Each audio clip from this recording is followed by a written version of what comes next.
Well, some of you may have heard or seen Thordis Elva and Tom Stranger discussing their book South of Forgiveness on radio and TV this week.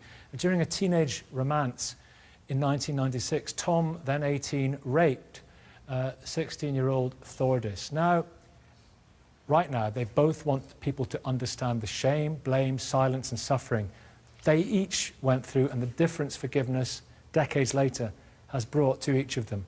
Does forgiving set you free? I mean, could you forgive somebody in the same way that Thordis has, that we saw on television, heard on the radio this week?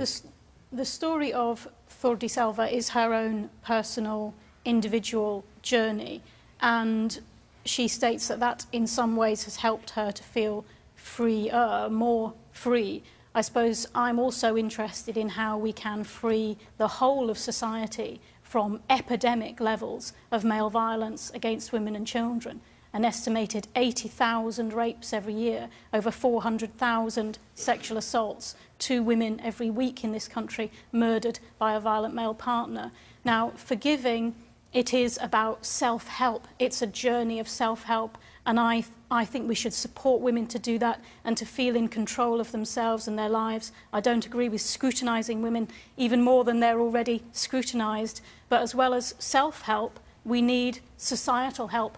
We need to heal the problems and fractures in society that cause these horrendous crimes in the first place. So why is there this epidemic? Why is there this epidemic, as you put it? Because women are unequal. And because men are socialised to have entitlement over women's bodies, and men are socialised to be allowed to do that, and actually to be perpetuated by a wider societal structure which undermines women's sense of agency, sense of right over their own bodies. That is what Tom himself said. That is what Tom Stranger said, that he felt that as a man it was a win for him, that he had a right over his girlfriend's body because he was dating her, that they'd been out on a night out, they'd been drinking alcohol together, and that he wouldn't be a proper young man if he didn't have sex with her at the end of the night. He said himself that he felt pressured. He said himself he didn't feel he enjoyed it greatly, but he felt that's what he was supposed to do, and also that's what he deserved, as if the body of that woman was his birthright somehow, and that was his own words. I think society in some ways allows that to happen. So if you look at what the other things that are defined as hate crime, so disability hate crime, race hate crime, misogyny is not a hate crime. So on a daily basis, I'm sure all of the women in this audience will have encountered some form of sexism, whether that's catcalling, whether that's something going on in work, whether that's a whole range of different things. And if we're talking about women and children and the difficulties that they face in taking cases forward, the very low numbers we have for rape convictions in this country, for example, justice holds people back, not just as individuals, but the whole of society is held back by not giving social justice to people who've been victimised in these ways. How would you increase the number of rape convictions in this country? Well, I would improve the police. I mean, there's plenty of reports on this. There's a culture of disbelief, for a start, which surrounds people who report rape. So that needs to change. There's been problems with the police no-criming rapes. The CPS doesn't take cases forward based on stereotypical judgments about women's sexuality. Had she been drinking? What was she wearing? Did she know the man before? We're still dealing with sort of very archetypal stereotypes Ashley, about women's sexuality. do you want to come in on this general debate? You've been listening with great interest, but David will come to in a second. A man who's written another very interesting book.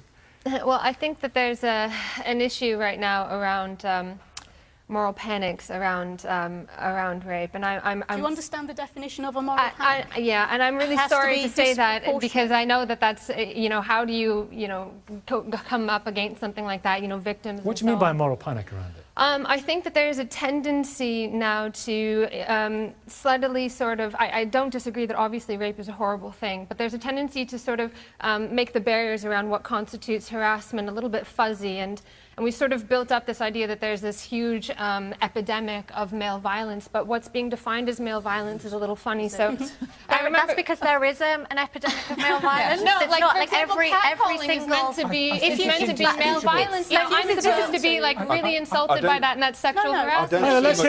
Wait. Excuse me, everybody. Excuse me. Ashley. That's why I was afraid to say anything. No. Is that, you know, I remember when I was a teenager walking down the street, you know, in the days of Britney Spears with a tummy top, and the cars would go by and whistle at us. And I was with one of my friends, and she turns around and goes, "Thank you." And I said, "Shh, you're not supposed to like that." You know, and I think that it's a little bit of bad faith around these sorts of things, that we're supposed to be really, really offended by male attention, but actually some women do enjoy male You've attention. changed what you're talking about, because you course. started by saying Well, there's a hang on, moral and moral. ladies So I and think gentlemen, that's ladies and gentlemen, right. what I need to do is I need to try Defining and male get in violence touch with the is not BBC and I get an didn't say that. extension on this debate, because we've just entered some fascinating territory, but unfortunately we're out of time. Thank you all very much indeed